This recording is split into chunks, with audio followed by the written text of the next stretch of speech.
Siapa yang prioritas hidupnya kurang lebih seperti ini? Saya mau tahu. Nggak ada? Nggak ada?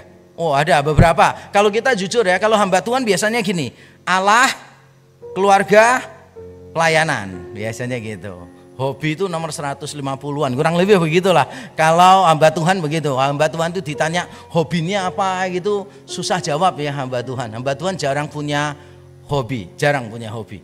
Saya nggak tahu kenapa hamba Tuhan. Mungkin karena nggak ada waktu untuk punya hobi begitu. Kalau Bapak Ibu Saudara menjawab urutannya begini, Allah nomor 1, maka saya mau berkata begini, kita ini tetap tidak menghormati Allah. You still dishonor God. Kalau Allah diletakkan nomor 1 di antara prioritas hidup kita. Dan mungkin kita berkata, wow, kenapa salah ya? Lalu ada opsi yang kedua nih. Bagaimana kalau kita menganggap Yesus itu sebagai the greatest of all time, the GOAT, the greatest of all time. Siapa di sini yang setuju bahwa Yesus itu layak disebut sebagai the GOAT, the greatest of all time? Wah, banyak orang akan dengan mudah mengaminkan ya. Yesus adalah the greatest of all time. Tapi you know what, let me tell you this. Kalau kita menganggap Yesus sebagai the greatest of all time, kita tetap dishonoring Him.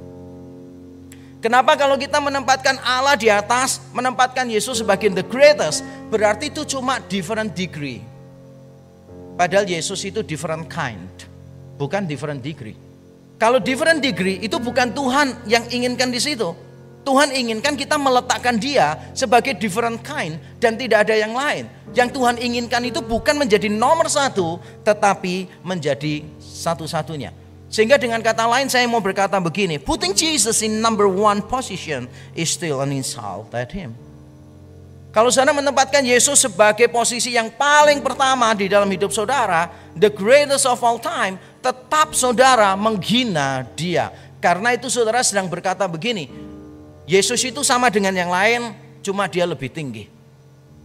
Itu kalau saudara menjadikan Yesus number 1. Makanya hari ini kita akan belajar Yesus bukan cuma number 1, tapi the only one. Ketika kita berkata Yesus itu the only one, maka kita menganggap bahwa yang lain itu tidak bisa dibandingkan dengan dia.